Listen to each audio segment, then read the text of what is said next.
while I was sick for 10 days, Biggs, I binged the entire series of Bojack Horseman. Oh boy. Per your recommendation, I said, fuck it, if I'm going to do this, I'm going to do it right. I'm going to watch it from the beginning, all in, one epic binge while I'm sick on the couch. And now we're both caught up and we can give our Bojack review. We're both cultured. Yeah, well, what did you think of not just the final season, but Bojack Horseman as a series? I think it had a really slow start for me. I know a lot of people said they liked the first episodes, but when I first watched it, I don't even know how long ago it was. Like, I gave it a try. I got like 3 or 4 episodes in and I stopped. And it was okay. They had some laughs and like whatever.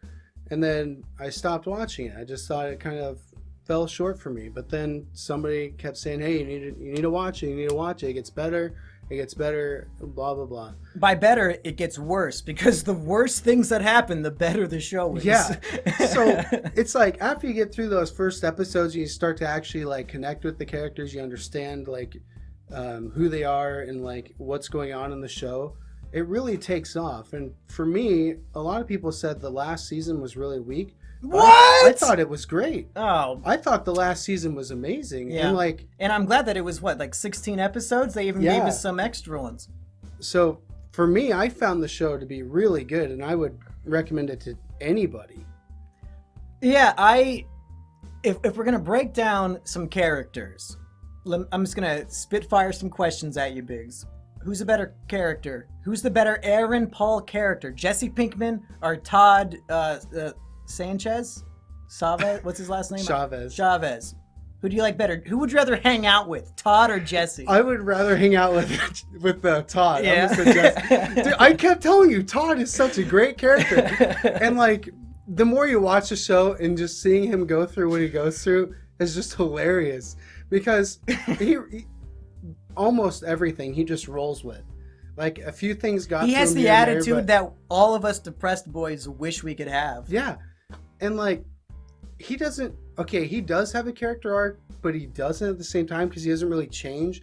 But I don't know. He becomes more accepting of himself. Yeah. It's like, he already is who he is. He just becomes more of himself, I guess. He embraces who he is to the highest degree. Yeah.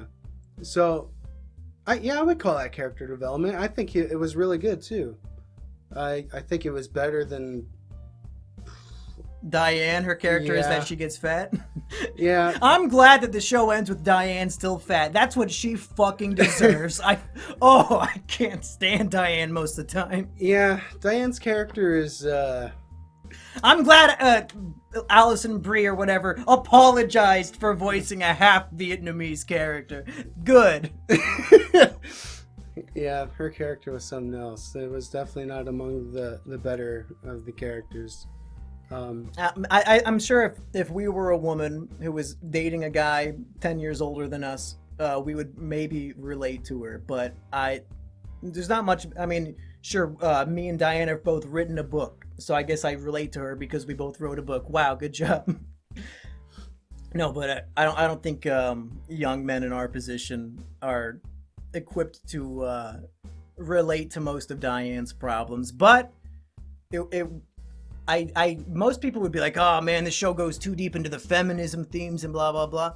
But I feel like they had a pretty nuanced take on most issues, pretty fair take on a lot of that Hollywood liberal bullshit. I don't feel like I really had like a bad taste left in my mouth after watching any of the episodes. Like, they got into some stuff that I wouldn't necessarily agree with, but they didn't do it in a way that made me think like, oh man, this show is going off the rails with this crap or something like that. I don't know. Yeah.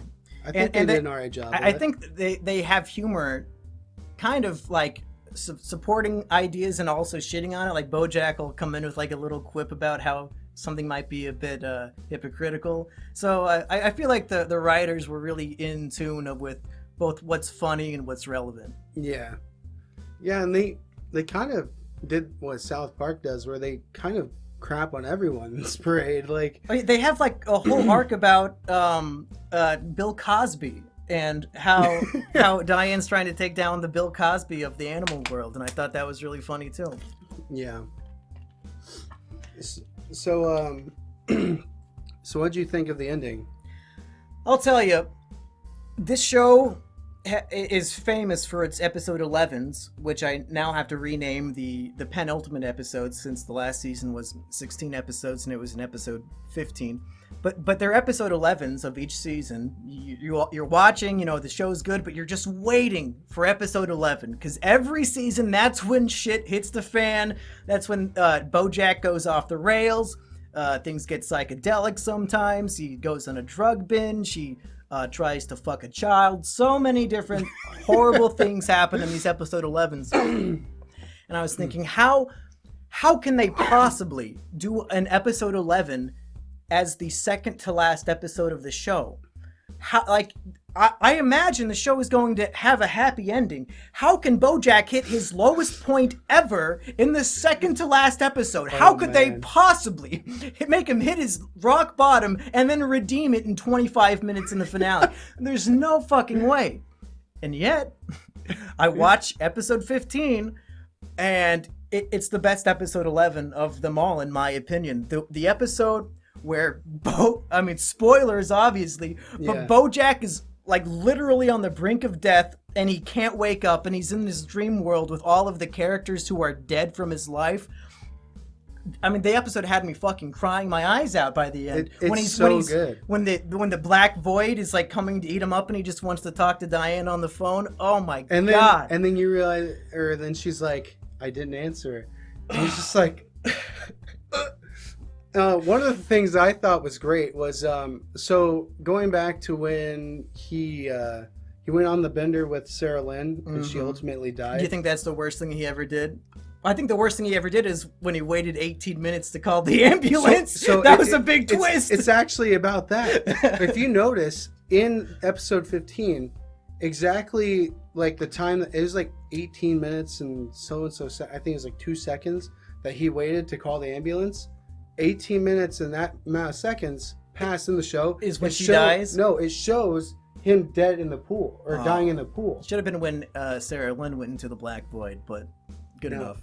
Yeah, and then, when what was it? The Secretariat was giving the poem of the. Oh, the view from halfway down. That poem made me cry too, dude. Yeah, fuck. It was. Oh my, yeah, because.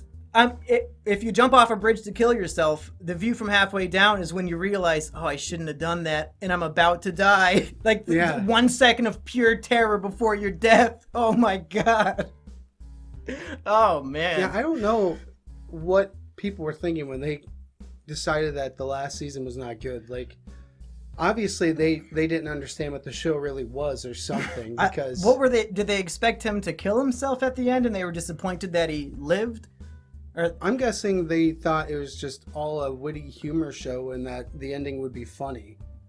Did they see the Sarah Lynn death episode? There's nothing. Did they see the... I guess it's not statutory rape because the girl was consenting and age of consent, but still, I mean, kind of fucked up. But, I had my brother watch it too. I sat and binged it with him, and he'd only seen like the first 2 seasons, I think. And once he got to the end, he's like, this is not at all what I thought this show was going to go into.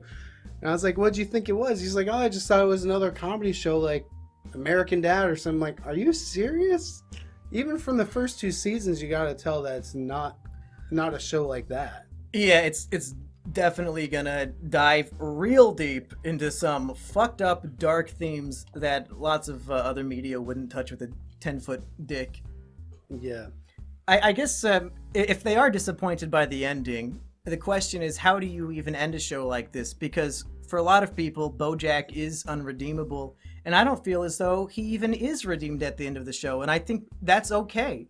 I think that might almost just be the point, is that, you know, the shit happens, you hurt people, bad stuff happens, but you got to keep living, and you got to keep trying to be a better person, no matter what. So yeah, he doesn't get redeemed. He doesn't have a happy ending. He just has to... At the end of the finale, he still has to go back to prison. Like, he's... You know, it's not a happy ending at all, but I think he's accepted, like Todd and pretty much all the characters.